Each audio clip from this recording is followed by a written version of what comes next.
You think he's over you because he's quiet. He acts like you don't exist, like your presence never mattered. But that's the surface act, the armor of an avoidant. Underneath that calm detachment lies confusion, obsession, and a pull he can't fully break. When an avoidant gets emotionally hooked, he won't chase in obvious ways, he'll do it in silence, in distance, in control. So let's unfold the hidden truth. The signs that prove he's still in your head, even when he's pretending he's not, he acts distant, but that distance isn't what it seems. When an avoidant starts feeling something real, the very emotions that bring most people closer make him pull away. His silence isn't emptiness, it's protection. He doesn't know how to sit comfortably with intensity because deep inside, attachment feels dangerous. The more he feels, the more he fears losing control. So he does the only thing that gives him a sense of safety. He creates space. That space isn't about you. It's about him trying to calm the storm that you unknowingly stirred inside him. He needs to retreat to think, to breathe, to remind himself that he's still safe. But even as he steps back, his mind doesn't follow. You stay there, running through his thoughts, haunting his stillness in ways he can't explain. You see, avoidants crave connection just like anyone else. But their hearts have learned that closeness comes with a price, vulnerability. And vulnerability for them equals danger. So while his body pulls away, his emotions remain tethered. You'll notice that his detachment feels strange, like it's full of tension, full of unspoken energy. Because it is. He's fighting against himself, against his own desire to be near you. When he feels safe, he moves closer. When it feels too real, he retreats. It's a constant push and pull that confuses you, but it confuses him even more. Inside that quiet exterior, he's processing emotions he can't label. Every time he remembers your voice or the way you made him feel seen, a part of him wants to come back.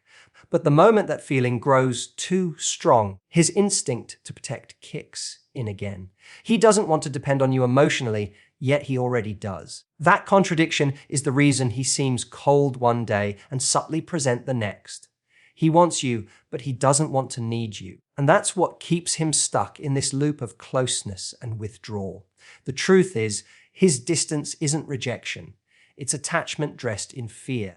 It's a defense mechanism against the depth of his own emotions. He hides not because you mean too little, but because you mean too much. And when someone means that much, it shakes the walls he's built to stay safe. So he retreats into silence, hoping to regain balance, not realizing that every step he takes away only proves how deeply he's already attached. He vanishes, but somehow he always finds a way back. That's the quiet cycle of an avoidant who's emotionally hooked. He'll pull away, sometimes for days or weeks, creating the illusion that he's moved on, that you no longer cross his mind. But then, when you least expect it, he reappears, casually, subtly, as if nothing happened. It might be a random message, a reaction to your story, or a conversation that starts with something meaningless but feels intentional. This reappearance isn't about convenience, it's about connection. He can't stay gone for too long because something in him is still tied to you, even when his actions suggest otherwise. Avoidants need emotional distance to feel safe, but that doesn't mean they can cut emotional ties. His mind keeps circling back to you like an unresolved thought he can't shake. The more he tries to bury the connection, the stronger the urge to revisit it becomes. He's drawn back by curiosity, by memory, by the strange comfort you give him that no one else seems to. He might pretend his return is casual, but it's not. It's his way of checking if the bond still exists, if you're still emotionally accessible. That small interaction, no matter how surface level, gives him reassurance that he hasn't lost his place in your world. He's not chasing in the traditional sense. He's maintaining emotional control. Reappearing gives him a sense of stability. It allows him to stay connected without feeling exposed. In his mind, reaching out after silence is safer than admitting he missed you. So he'll disguise his return with humor, curiosity, or indifference. But if you pay attention, the timing always reveals more than the words. He shows up when you've started to detach, when you've stopped giving him the same emotional energy. That's when he feels the absence, the void where your warmth used to be. Every time he comes back, it's not random. It's reflexive. He can't help but test the emotional waters to see if the connection still responds. And when it does, he relaxes, even if just for a moment. It's proof that you're still there, still reachable, still his safe emotional anchor, even through the distance. He may not say it aloud, but his return is the loudest confession of all. Because when someone keeps leaving and still finds their way back, it's not because they're indifferent. It's because no matter how far they go, something in them refuses to let go. His silence isn't just silence, it's control. When he goes quiet, it's not always because he has nothing to say. It's because he's saying something without words. Avoidants often use silence as a form of emotional management. Talking means revealing, and revealing means vulnerability, something he's spent a lifetime avoiding. So instead of expressing how he feels, he withdraws into stillness, believing it's safer there. But that silence has intention. It's his way of regaining power in a connection that's begun to feel too consuming. By pulling back, by not responding, he reclaims emotional ground he feels he's lost. When an avoidant feels hooked, the balance between attachment and fear becomes unbearable. He doesn't like the idea of being emotionally dependent, so he tries to shift control by creating distance. His silence makes you wonder, analyze, and question. And in that quiet chaos, he feels less exposed. It's not manipulation in a cruel sense, it's survival. He's trying to protect himself from the emotional weight that connection brings. Silence becomes his armor. It allows him to observe you from a distance to see if you'll chase, if you'll stay, if you'll prove that he's still emotionally safe without him having to risk vulnerability. Every unspoken word is calculated. He knows his absence creates an effect. The uncertainty, the pull, the emotional craving to fix what feels broken. And even though he might not consciously plan it, he senses the power that silence holds. It keeps you thinking about him while allowing him to remain detached. It's a quiet strategy that satisfies both his need for connection and his fear of losing control. But underneath that strategy is conflict. He wants to reach out, to bridge the gap, but doing so feels like surrender. His silence gives him time to convince himself that he doesn't care, time to quiet the emotions that threaten to expose him. Yet, during those moments of quiet, his mind rarely rests. He replays your last words, your reactions, your tone. He checks your social media without interacting. He wonders if you've moved on, and that curiosity burns through his calm exterior. So when he goes silent, it isn't emptiness. It's noise, just internal. It's his attempt to restore control in a connection that already has power over him. His quietness isn't the absence of emotion, it's the evidence of it. Because when an avoidant starts using silence to manage what he feels, it's never because he's detached. It's because he's hooked and he doesn't know how to handle it. You don't realize how deeply you've touched him until you see the way he retreats. What you awakened in him isn't light or easy. It's raw, unfiltered vulnerability. For an avoidant, that's terrifying. You've slipped past his defenses, reached the part of him that he's spent years protecting. The part that still remembers what it felt like to be exposed, misunderstood, or left behind. And now, in your presence, that same part is alive again. He feels seen in a way that both soothes and unsettles him. You've triggered something he doesn't know how to manage, real emotional intimacy. That's why, even though he feels drawn to you, he acts like he's running from you. Avoidants don't handle vulnerability the way most people do. When they start caring, they feel weak.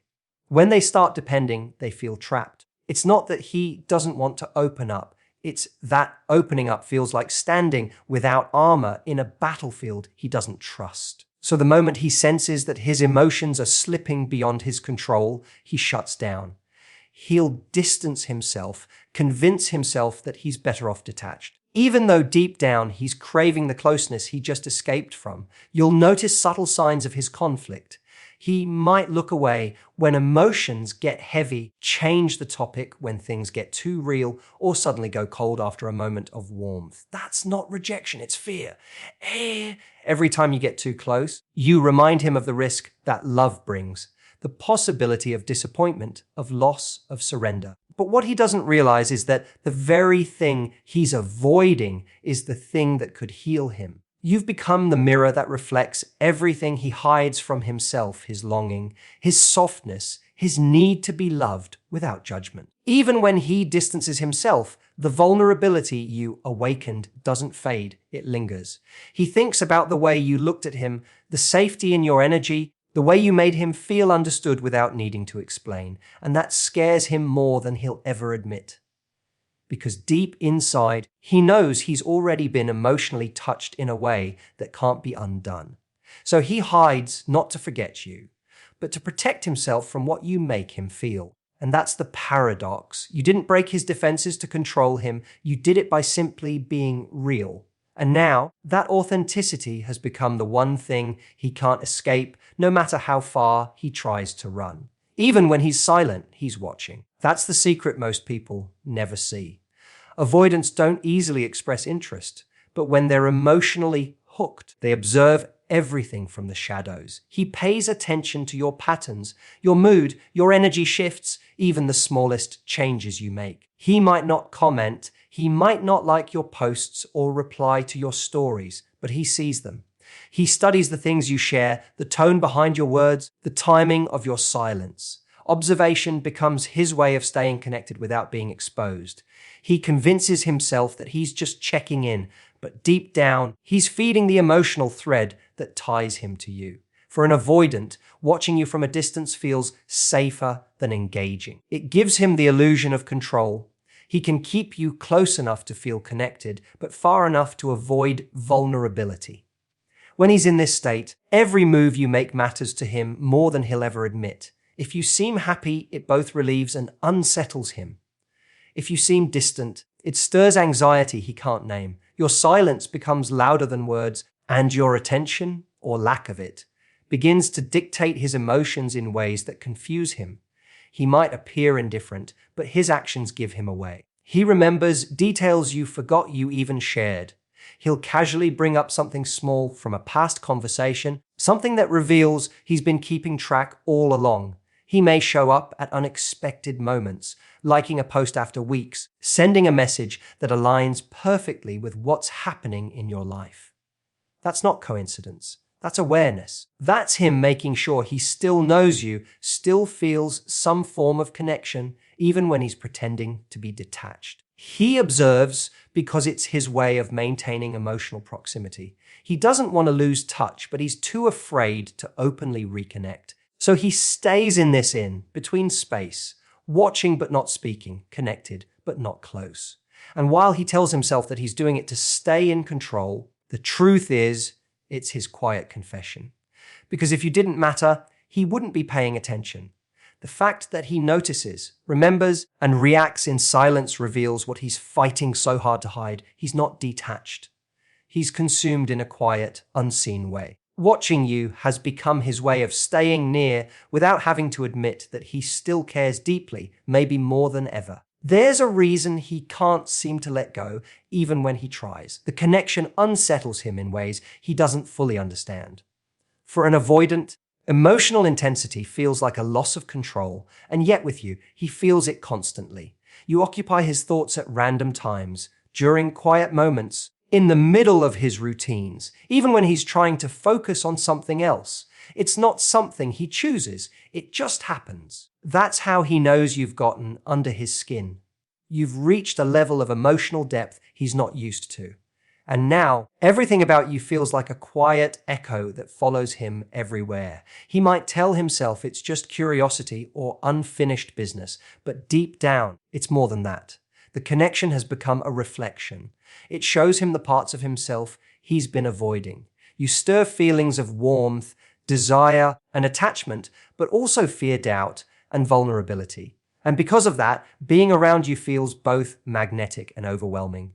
He's drawn to you, but he's also afraid of what that draw reveals. It challenges his emotional independence, the sense of safety he builds through distance. You disrupt his calm, and yet he can't seem to find peace without your presence. You'll notice this through his inconsistency. One day, he might reach out, trying to reconnect, drawn by that inner pull he can't silence. The next, he withdraws again, overwhelmed by what he feels. It's not indecision, it's emotional conflict. His heart wants to stay close, but his mind screams for space. That tug of war between desire and fear is what keeps him stuck in that restless loop. The truth is, when an avoidant gets emotionally attached, the connection doesn't fade with time or silence. It lingers deep and persistent because it's not about surface attraction, it's about emotional imprint. Even when he acts detached, you'll sense that tension, that subtle energy that says he's still emotionally involved. He might pretend he's fine, but his energy gives him away. He thinks about what you're doing, who you're with, whether you still think about him. He might not express it in words, but it lives in his behavior, in his timing, in the moments he shows up just when you're about to move on. The truth is, you unsettle him not because you hurt him, but because you reached a part of him that no one else could touch. And no matter how hard he tries to bury it, he knows the connection still lives inside him, quietly, endlessly, without escape.